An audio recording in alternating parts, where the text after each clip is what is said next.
Hello and welcome to the Crypto Insider interview.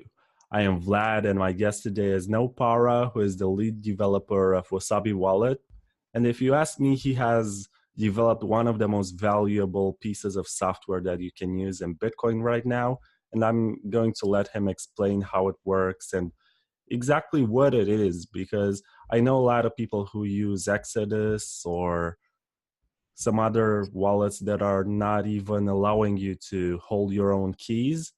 So it's important to have this kind of conversation and have somebody explain to you why it's important to have a wallet which has onion routing, which grants you privacy, which allows you to mix your outputs so that your coins cannot be traced to a source. These are all very important concepts, and it's great that we finally have a piece of software that we can just install on our computers, just double click and then run it. So hello. Hey, thanks for having me. Yeah, I would like to think so. That Wasabi is a very important software myself too. Yeah, I certainly enjoy using it. so what is Wasabi to somebody who doesn't know? It's a wallet that protects your privacy. And how does it do it, and which ways? In so many ways. It's always interesting when I start to talk about Wasabi. I always get into the details and it gets really complicated because there is a lot of work on it, but if you try it out, it's really easy.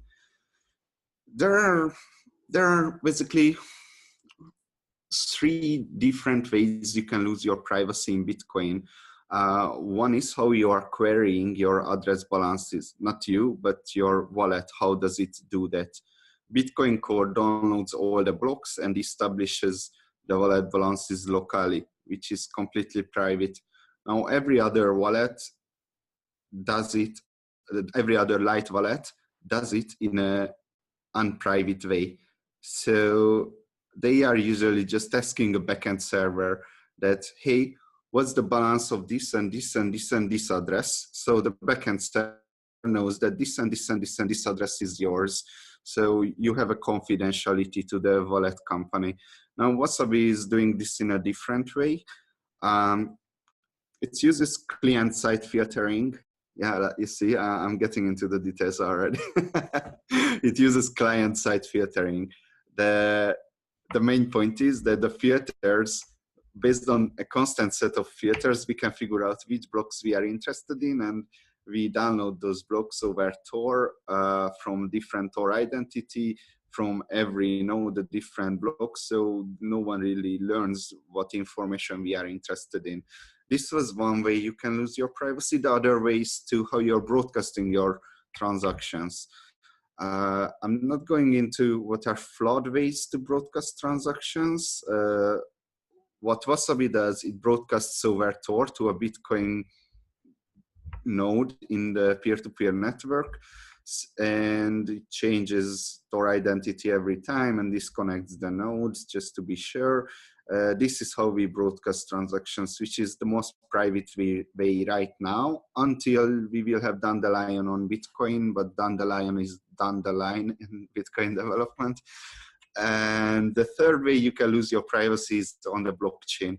How do you protect your blockchain level privacy? You are doing coin joins, and you should also pay attention to your coins in your wallet. So think about your wallet not as a balance and you spend that balance, but actually you have physical coins in your wallet and you are basically choosing every time which are the best coins to choose to do this transaction. And this is what Wasabi does.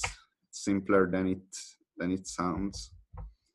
Yeah, and I guess a lot of people cannot understand the concept of Tor routing because you can use the Tor browser to surf the dark web and maybe go on the Silk Road and not be detected by your authorities. So that's something essential for your privacy. And also, CoinJoin is something which was invented in 2013 by Greg Maxwell, right?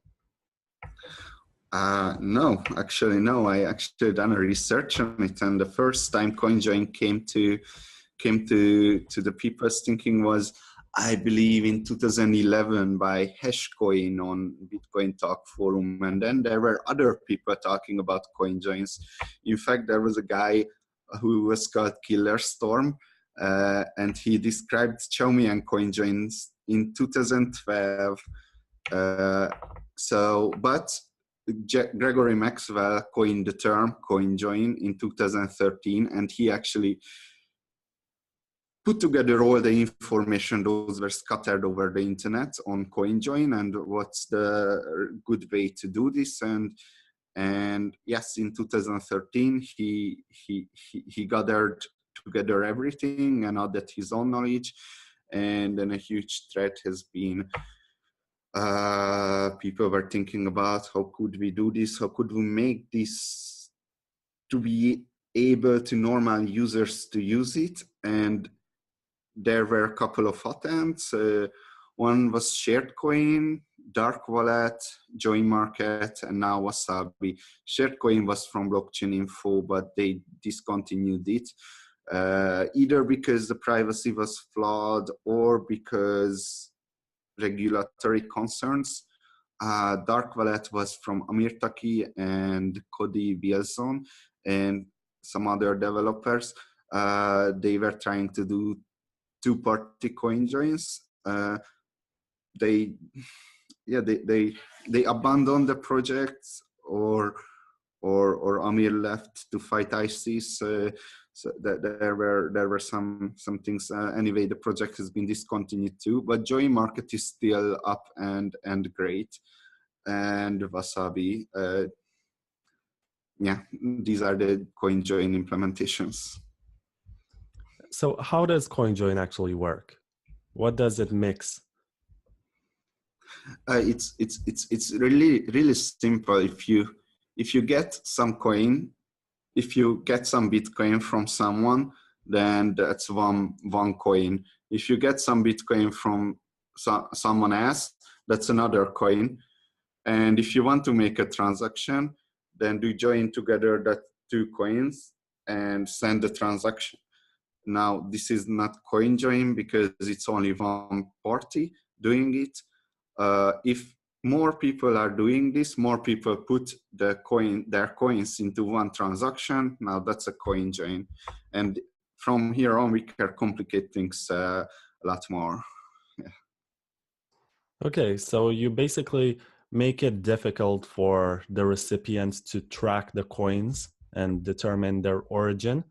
And I guess this is important because there is an issue with Bitcoin and fungibility. And some exchanges, for example, they can deny your access just because they can trace your history back to the Silk Road, maybe. And it might even not be your fault. You get the Bitcoin from somebody and you're not aware where they have been. And some kind of blockchain intelligence organization like Neutrino, which Coinbase has employed, they determine that your coins come from the Silk Road. And the question is at this point, what do you do? How do you make your Bitcoin fungible again? And the way to do it is CoinJoin, just because you get to mix the outputs in a way that they can no longer deny anything, right? So there are two very important concepts here. One is unobservability and the other one is anonymity. And unobservability is not anonymity. Anonymity is what we are aiming for. There are some unobservability techniques in Bitcoin, but they are generally quite weak, maybe with the exception of pay to endpoint. But anyway, anonymity means you are anonymous within a set of people, and that's what we are aiming for. So if you are joining together transactions with people from the Silk Road, then they can see that, hey, you might be one of the guys from the Silk Road or not. There is usually an anonymity set given to your coin that comes out of the mix. So my point is that it's entirely possible that exchanges or blockchain analysis companies start to blacklist CoinJoin outputs? Well, first of all, we have in our terms and conditions that you cannot use this for illegal things. So, I mean, anyway, but it's entirely possible, and this problem is not solved yet.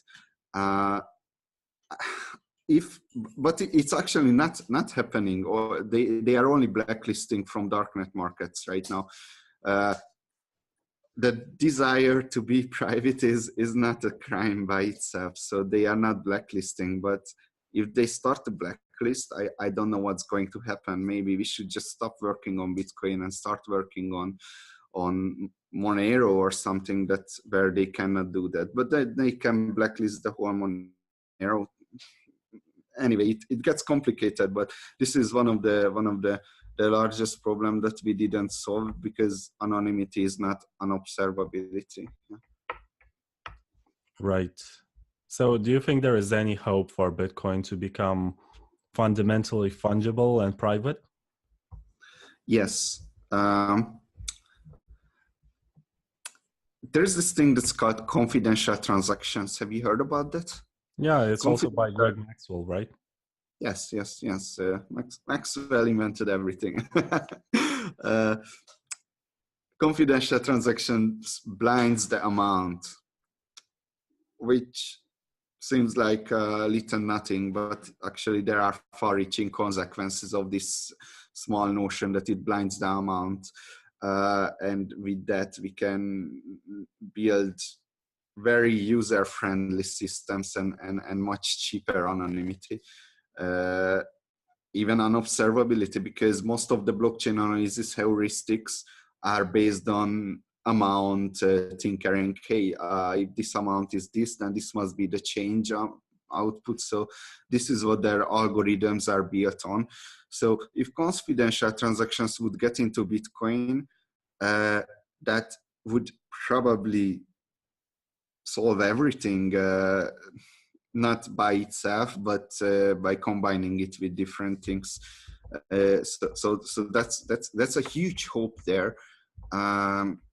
It's not coming tomorrow, but hopefully it will come in 10, 20 years. Yeah. But if I understood well, with confidential transactions, you take a lot of block space. The transactions are actually, what's the word for it, obfuscated. And it takes a lot more block space, which means that you pay very high fees. Yes, but the interesting thing is that it's you don't, because right now, if you want to be anonymous, you are using Wasabi or Join Market. For example, in Wasabi, if you want to mix 100 Bitcoin, then that's going to take you a lot of time and a lot of transactions, because you can only mix, let's say 0.1 Bitcoin at a time. So you have to do 100 round, 1000 round, right? That's a lot of block space. But confidential transactions makes it only one transaction, which is almost like Magica. And there is also Schnorr signatures and bullet proofs. Bullet proofs makes confidential transactions aggregatable, meaning if you are doing a coin join with, let's say, 100 people and confidential transactions, then the proofs, the output proofs can be aggregatable, which means it's going to be just as expensive as a normal transaction, because for 100 people, it's going to be so insignificant because it's got aggregated that it's going to be just as a normal transaction. Now, if you add the Schnorr signatures to it, then you can even aggregate the inputs of the coin joins, which is great, because now we have completely anonymous Bitcoin transactions with 100 anonymity set, where the inputs are the input signatures are aggregated, and the output proofs, confidential transactions proofs, are aggregated with bullet proofs. And this transaction is actually become cheaper than a normal Bitcoin transaction, which is great. So it's a completely private transaction. This is a very long-term plan, but we can achieve it. We just need confidential transactions and Schnorr signatures, and Schnorr signatures are surely coming. Confidential transactions might be coming probably in the very not near future. Yeah. But I have heard people speak about a side chain with Mimblewimble. Do you think that is possible, or that fixes the problem? So Mimblewimble is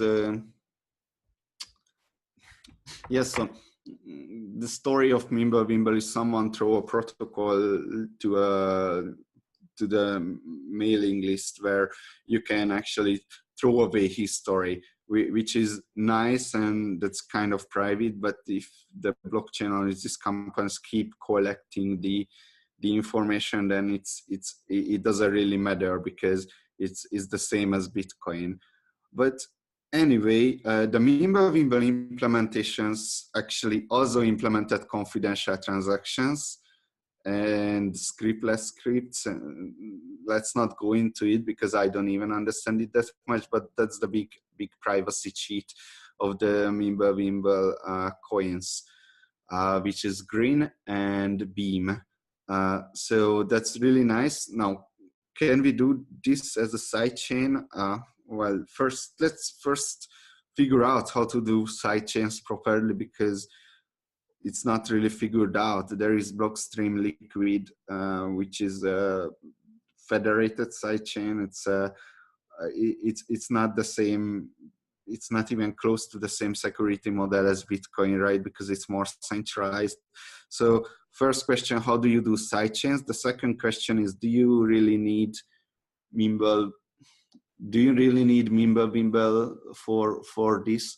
Because Mimblewimble is great for scalability. It's good for privacy, but it doesn't really do much by itself, but only if you're combining it with confidential transactions. Anyway, I think it's even a further, and I really don't like when you have a Bitcoin network, then you have to build a whole new set of wallets on a side chain. It gets really complicated from a user point of view, right? Lightning is a pretty complicated from user point of view, but it seems like everyone is on board teaching the users how to use Lightning and Bitcoin, so maybe it's not going to be an issue. We'll see. I hope I answered your question. Well, you spoke of Lightning, and I hear a lot of people mention how it's much more private because you have many nodes which route your payment. And when you point out to them that Bitcoin is not really private, they say, okay, but with the second layer, which is Lightning, you can actually have confidential transactions, which are not confidential transactions in the sense of Greg Maxwell, but they are much more confidential than this peer-to-peer system. Yeah, so Lightning is an interesting technology because most privacy technology in the space are trying to achieve anonymity, verifiable anonymity, by adding more data to the blockchain. But Lightning is actually taking away data from the blockchain, and Lightning is actually achieving unobservability. Not perfectly, and it becomes more of a confidential model. We really don't know how it's gonna play out, because is there gonna be one centralized hub or 5 centralized hub or 1,000 decentralized hubs? We really don't know this yet. These are the big questions when we are talking about the unobservability properties of Lightning Network.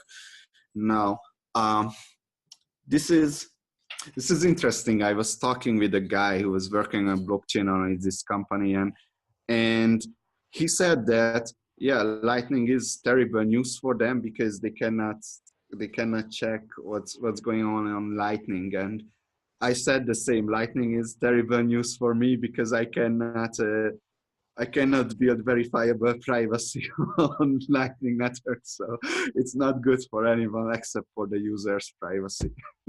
Yeah, it's nice. It's a really interesting technology, that's for sure.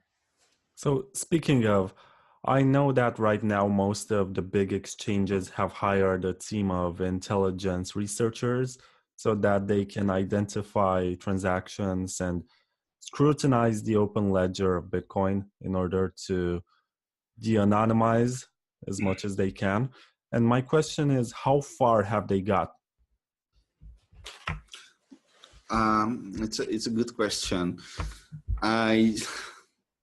Well, there was the Bitcoin Cash hard fork, which ruined everyone's privacy at that point because everyone started to join their own wallet clusters together to sell it, or the other way around, to sell the Bitcoins to Bitcoin Cash. So that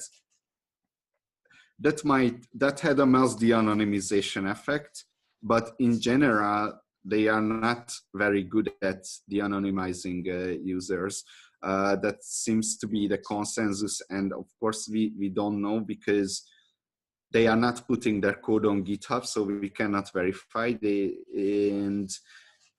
But from gossips here and there, they are saying that they are really behind.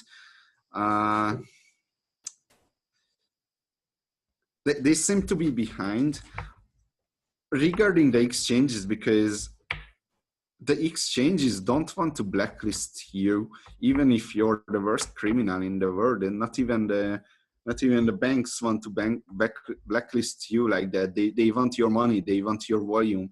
It's the regulations what are forcing them to blacklist you. And unfortunately in Bitcoin it's much worse because it's a public ledger, so it can really go both ways, right? We can have a completely transparent future or a completely private future. It really all comes down to us, that what we are building on top of this technology. Yeah, that's my impression also. As with cash, at least you meet one person, you exchange that piece of paper for something, but they will only remember your face, maybe your voice, and the piece of paper that you gave to them. They're not going to know your name. They're not going to find out your IP address so they can identify your house and know a lot of information about you. So if this kind of approach that Bitcoin Cash uses becomes mainstream, then we are heading towards a very Orwellian and scary future. Well, I wouldn't say it was Bitcoin. It is how Bitcoin Cash is built, right? It's almost the same as Bitcoin. It's more like the fork that triggered the user pattern, the user behavior to sell all their money at one go, and by that de-anonymize their wallet clusters to blockchain observers. So because if you are doing something on the Bitcoin Cash network with your Bitcoin Cash coins, then obviously your Bitcoin coins are not going to be different because they were one at a time, right? So if you get de-anonymized on the Bitcoin Cash network, then you get de-anonymized on the Bitcoin network, except if you are so far ahead in the future, like right now, that we are transacting completely different coins. But at the time when the fork happened, it was different. We were all transacting the same coins. Yeah. So do you think that the government intelligence services are more advanced than these corporations which try to track your transactions on the open ledger? Yeah, it's a good question. It's not like government organizations or the blockchain analysis companies. None of them are very transparent, so we just don't know.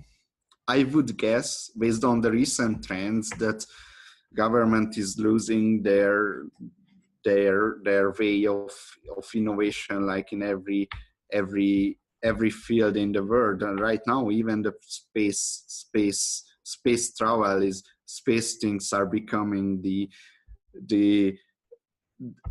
Elon Musk's SpaceX private companies are starting to take over the space business, right, from the NSA. So they are losing even there. So I would say blockchain analysis companies, private blockchain analysis companies are more advanced, but we don't know. This is a guess. Yeah, it makes a lot of sense. But right now, if a user, maybe that they use their Bitcoin through the blockchain.com wallet, how private is that? And what are the odds of them being de-anonymized? And how quickly should they switch to Wasabi? So private against who? Against blockchain info, you have no privacy. You are using your own IP address to do everything through blockchain info, and the only thing you have is the keys. You don't have any privacy. Blockchain info knows everything about you. Now, how private is it against blockchain analysis companies? Assuming that blockchain info just doesn't just share all their data to them, then you could say it's as private as any other wallet out there who has a confidentiality model, right? But so it's not worse than any other wallet because it's a confidential model. Bitcoin Core, Wasabi Wallet, Hidden Wallet, that was my old wallet. Wasabi was built on it. Breeze Wallet from Stratis, not the Lightning Breeze wallet, and the Neutrino things are. Yeah, sorry, I just don't want to miss out anything. Yes, these are the only wallets. Those doesn't have a confidentiality model. There are some other wallets, those have another beep whatever.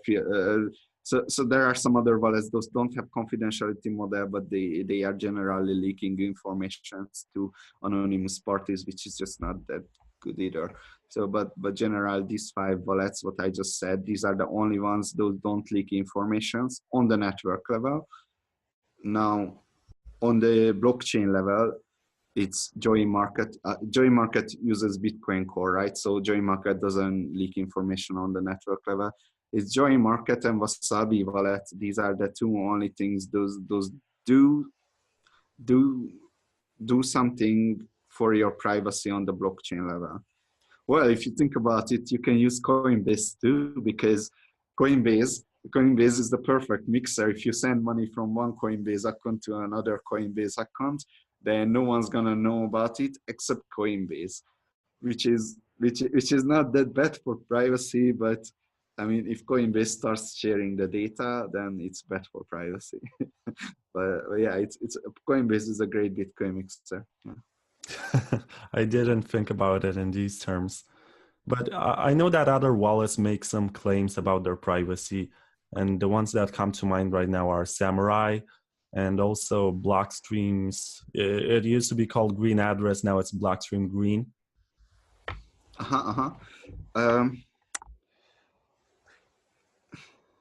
Green Wallet, right? I wonder what Green Wallet is doing. I'm actually not so sure, which is sad because I was just talking with his developer, Green Wallet developer, a couple of weeks ago. But yeah, how is he? Is it an SPV wallet or what? Yeah, I think it's an SPV wallet. If you use it on Android, you can also connect to your full node. Okay, so if you are connecting Green Wallet to your full node, then that's probably private unless they fucked up some basic things. I would generally trust in Green Wallet developers. They seem competent. If you are using it in an SPV way, This is the BIP39. BIP39. If you are using it in an SPV way as a light wallet, you are using BIP39 Bloom filtering protocol, which, long story short, you are exposing your wallet clusters to blockchain analysis companies. They don't have any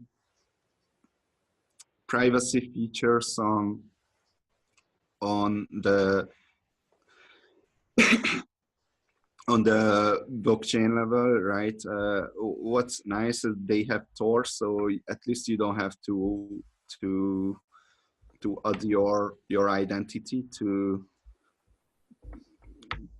their server, which is nice. And Samurai is doing the same, right? They have a backend server, so your wallet clusters against Samurai, you expose it, but you are using Tor, so at least you don't expose who you are. You just expose there is a wallet somewhere in somewhere. Samurai has some blockchain attempts, blockchain level privacy protection attempts. I am not very enthusiastic about the current ones, but actually what are coming, the cash shoot, yeah, I think that's how they call it, the pay to endpoint thing, where you can pay with Samurai to another Samurai a wallet, and it looks like actually a CoinJoin transaction, and you completely mess up the blockchain analysis heuristics there. I'm very excited about that.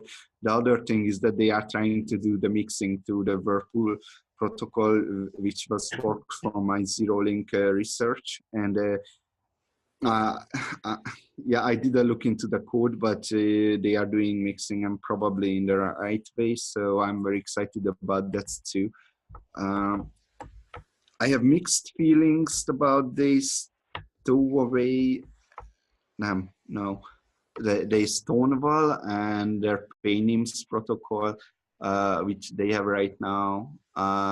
Anyway, they have Tor, they have coming privacy features, blockchain level privacy features, and they have a node coming out, which they call the Dojo, and that will be great because from there on, if you buy their Dojo, then you don't have to expose your address clusters to their server.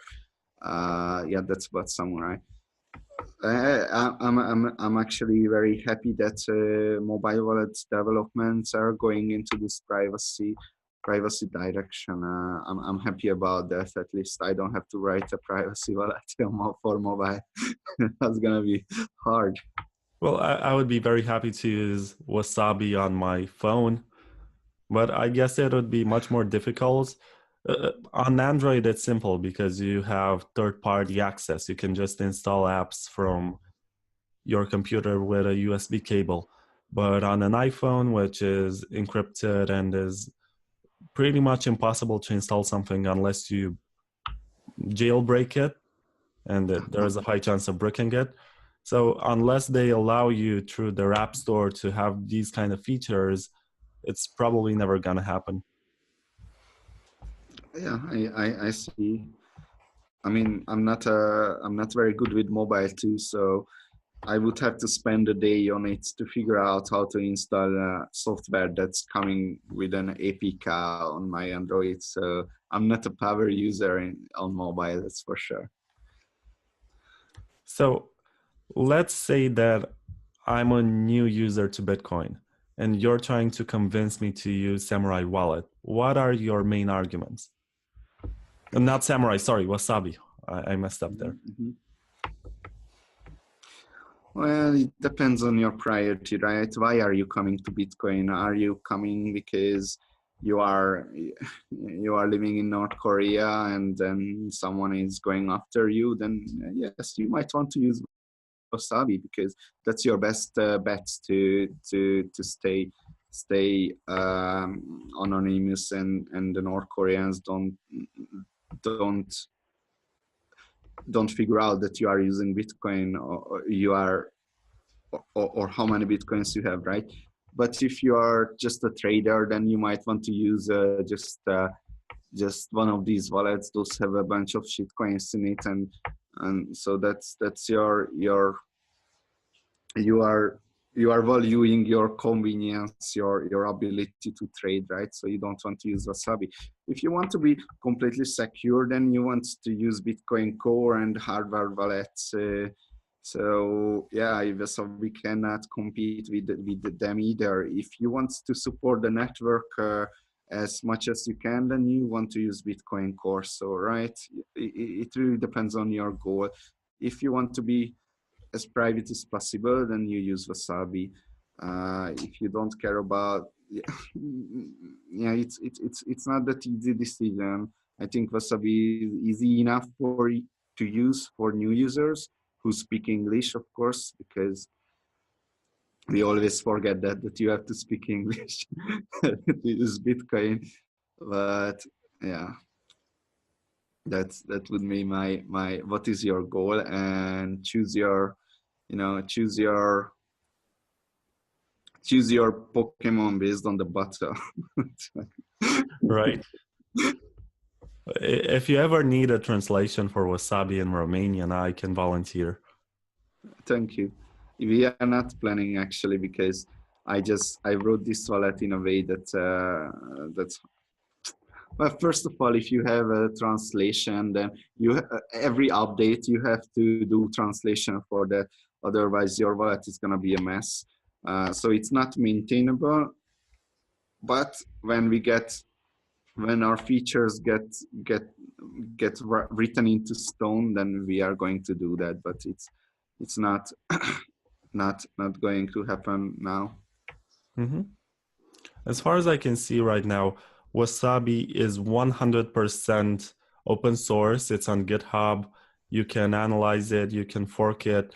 And I was wondering, why do not coins like Bitcoin Cash, Bitcoin SV, Litecoin, Dogecoin, or whatever, whichever ones of them have developers, why do they not fork Wasabi to have it for their own coin and benefit from coin joins? It kind of blows my mind when I think about it. You need liquidity. You need at least two people to be online in the same time, and it's really hard to achieve in a coin that no one uses, right? Yeah, I guess there are some users for some of these coins, But but they have to be online. yeah, and they have to care about privacy, I guess. The I premise understand. of Bitcoin Cash is that you have to spend it. The other thing is that Wasabi's DOS protection depends on the Bitcoin network fees, right? If your coin is able to send transactions for free, then you can DOS attack Wasabi because it's not gonna cost you anything. This is another thing that's usually gets forgotten.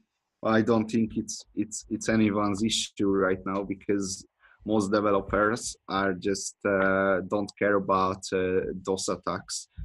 DOS attacks is the attack when you basically prevent the coin joins from happening, right? So it's not de-anonymizing you, it's not stealing your coins, it's just preventing coin joins from happening. So it's not a huge issue, but it can result in very, very inconvenient user experience. Okay, so I forgot to ask about this. What is the fee to coin join your Bitcoins? So first, there are the network fees and there are the coordinators fees. The network fees is what you're paying with a normal Bitcoin transaction. The coordinator fees is what you're paying for us who are running the coordinator, and that's where our income is from. And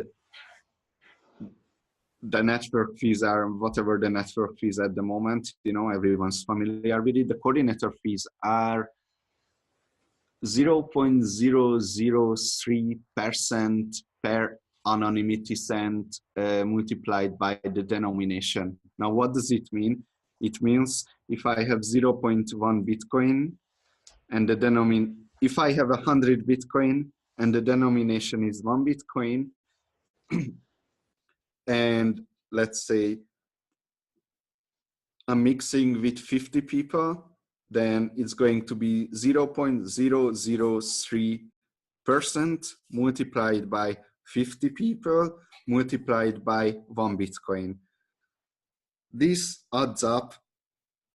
If there would be 100 people every time in a round, then this would be 0.3% of the denomination. That's our target. So how many mixes do you recommend for good privacy? It depends on how much anonymity you reached, right? It seems like, first of all, there is no research, so you just have to have some intuition. And I was sending out emails to people. What do you think? What's the sufficient anonymity set? It's about 50. Okay, 50. So I recommend 50 because of this logic, which is not great, but best we have.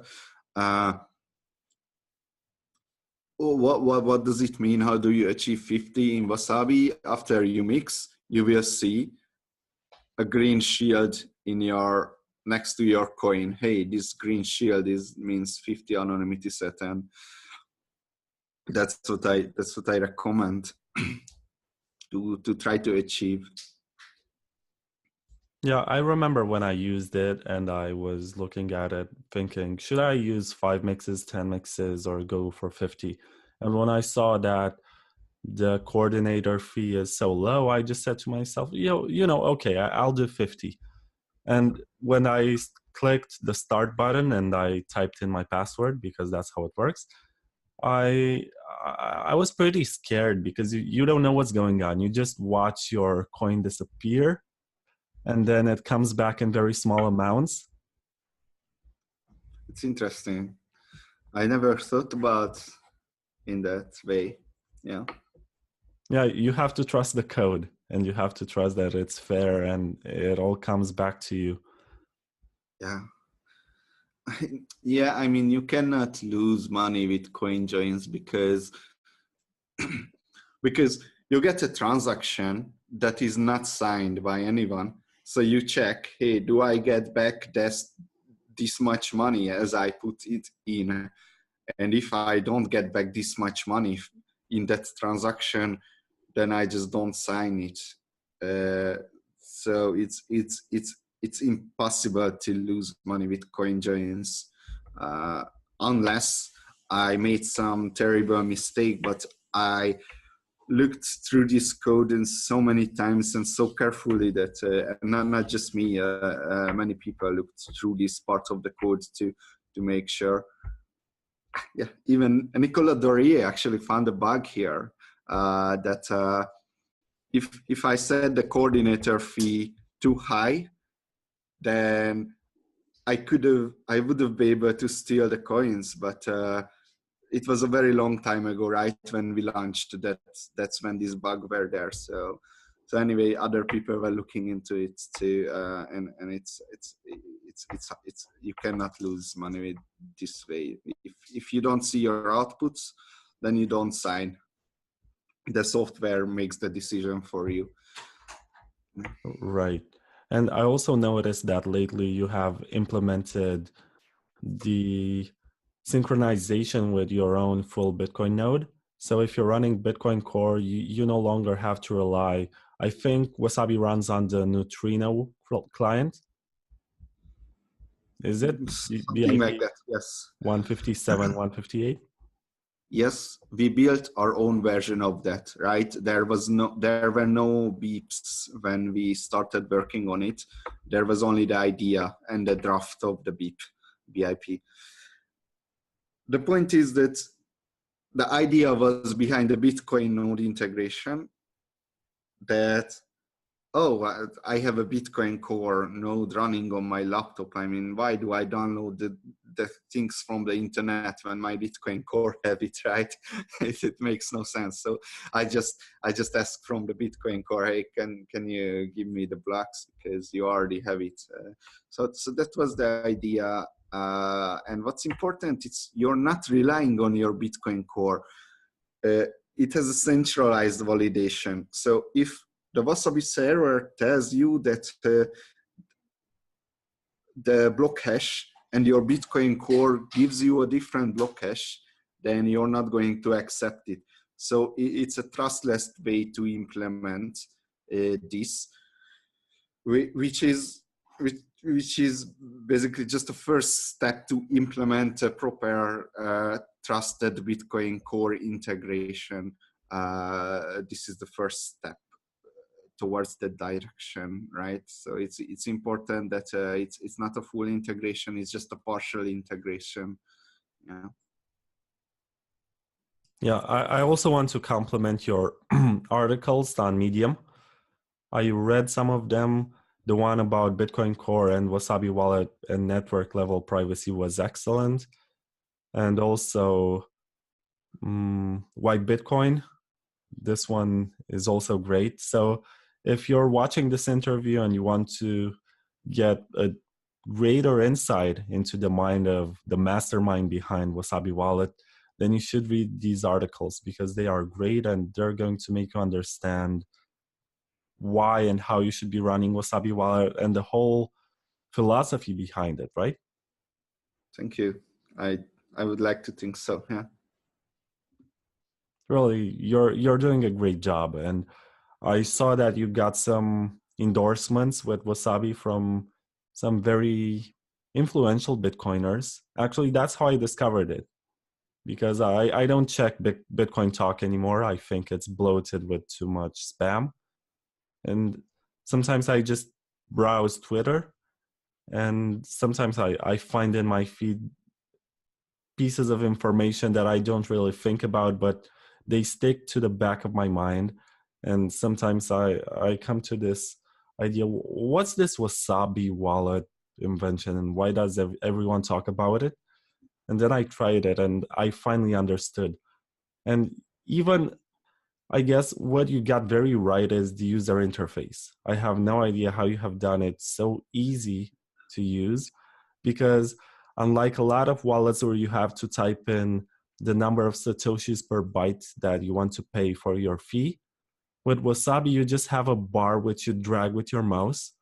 And you're basically telling the wallet when you want that transaction to be validated. And you can say maybe next week. And if you want to have it validated in a week, which means that you're paying a very low fee, you can do that. And it adjusts with the network fees at the moment. You don't have to type in manually and take that risk of maybe putting a fee so low that it's going to be stuck there. So you know what you're getting into. You're choosing exactly the amount of time that you want your transaction to take until it's written into a block. And I think that's brilliant. I have no idea why not all the wallet developers use it. You know what would be even more? What would be even better is to, I'm afraid this has some privacy risks associated with it, but I will figure it out when I get there. But we could use RBF, and then when you choose 20 minutes, and then a bunch of people start transacting with Bitcoin, and then your 20 minute becomes 40 minutes, right? That's not good. But with RBF, the wallet could automatically bump the fee up just a little bit to be again on the 20 minutes. And the other thing is that your transactions should show that the expected confirmation times, right? I think that's very important too. I want to add, when you are on the history and you see your unconfirmed transactions or your unconfirmed coins, then you should see, oh, okay, this transaction is expected to be confirmed in 25 minutes, right? That would be the best user experience. That's how far you can take this concept. Yeah, it's just what to work on first. Yeah, I hear a lot of people complaining about Bitcoin fees sometimes, and they say, no, it's a bad idea to send right now because the fee is $2, and that's automatically showed in their mobile wallets. So that's a bad approach to it. You should think in terms of how long it takes to validate, not in that simplified interface which only lazily sends the transaction to the next block. That should not be the point of reference. Let's just say it's hard to get it right. Yeah, we worked a lot more on it already than we thought we will. Yeah. I wouldn't blame mobile wallets, right? Because they are not Bitcoin developers, but normal developers, and they don't know how Bitcoin works. Most mobile wallets who are getting some funds because of some very enthusiastic marketing guy, and that marketing guy becomes the CEO, and they hire very good developers, but they are not Bitcoin developers, so they might not be able to come to optimal ways to do these fee things, because it's so much more complicated than it should be. And well, it should be this complicated. Yeah, it's probabilistic fee confirmation times, right? That's always hard. So I don't blame them. Yeah. So I hear you talk about a lot of suggestions or improvements for Wasabi Wallet, and it seems like you constantly polish it and try to add that extra layer of privacy or convenience. And I remember the last update that I read about was about dust attacks. And yes. What are dust attacks, by the way? So what are dust attacks and what happened in Wasabi? Because these are actually different things. For example, if in 2013 you sent someone 10 Bitcoins, or you received 10 Bitcoins, but since then you used that 10 Bitcoins for various things, then someone can send a dust to the exact same address that you transacted with on 2013, right? And now it's 2019. So now your wallet, if it's not Wasabi, if it's not some kind of wallet that pays attention to this thing, then your wallet is just going to incorporate the dust into a transaction of yours that you are creating right now in 2019. So now they can see, hey, in 2013 you were doing this transaction, and now you are doing this transaction. So this is the wallet cluster that you had in 2013, and this is the wallet cluster that you have now. Okay, this is the same wallet, right? So this is the idea behind dust attacks. Now, what's happened in Wasabi? They sent very small dusts to mixed Bitcoin, to mixed Wasabi address, mixed Wasabi outputs addresses, yes, which is not that effective, right? Because you don't have a wallet cluster before that. It was an experiment, right? I'm not sure if anyone can do anything useful with this information, but the dust was so small that we just decided to hide the dust from the people, because spending a dust would cost more than actually just leaving it alone. We just decided to hide it from privacy point of view. That's the best. Not the best approach from the network health point of view, right? Because now you have those dust UTXOs on everyone's UTXO set in the world, and that's not cool. We should optimize that, but I'm not very concerned about this at this point of development, because I'm more concerned about your privacy and not the network health. This is one of the difference between Bitcoin Core and Wasabi, right? What you are optimizing for. Right. So what is next for Wasabi Wallet? What do you want to add to it to make it even better than it is now?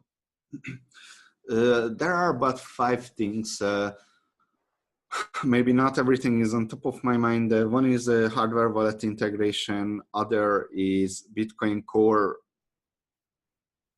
trusted Bitcoin Core integration, right? The proper Bitcoin Core integration in a way that Wasabi ships with Bitcoin Core. And then you only have to click one checkbox and now you have Bitcoin Core. And it's working as a normal light wallet until your Bitcoin Core synchronizes in the background. You don't even see, right? You know how Wasabi integrated Tor. You don't even really know one, just you see on the status bar, hey, Tor is running, but you don't have to do anything. Now, that's the same thing I want to do with Bitcoin Core. Just ship with it, and Wasabi is a light wallet until Bitcoin Core synchronizes and then become a full node. That would be really cool. Now, I'm always, the other thing is Lightning Network. That's unavoidable for any reasonable Bitcoin wallet, right? Because you're just going to get out of business because blockchains don't scale, so you need the Lightning Network. I'm always afraid of, doing too much development on general wallet features, and it seems like because there are a lot of things we can do with privacy to make privacy more convenient, faster, and cheaper. And we cannot neglect these things in favor of the general wallet features. So there are a bunch of ideas. I just want to leave Wasabi and start researching these ideas to how to do Bitcoin privacy without confidential transactions. Right? We talked about confidential transactions. If confidential transactions would happen, then we could refigure out everything and replace everything. But there are still things that we can make optimal privacy without confidential transactions, and that's another huge thing we want to work on. And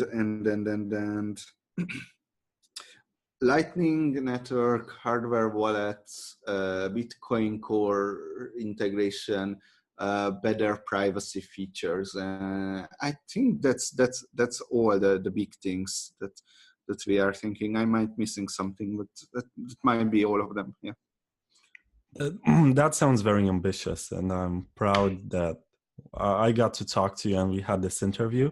So I guess my final question to you is, how can the listeners and the watchers of this interview follow you and keep up with what's happening with Wasabi? Yeah, just write into Google that Nopara73. Nopara73, and choose your own medium. You can follow me on Twitter, Medium, Reddit, whatever you use,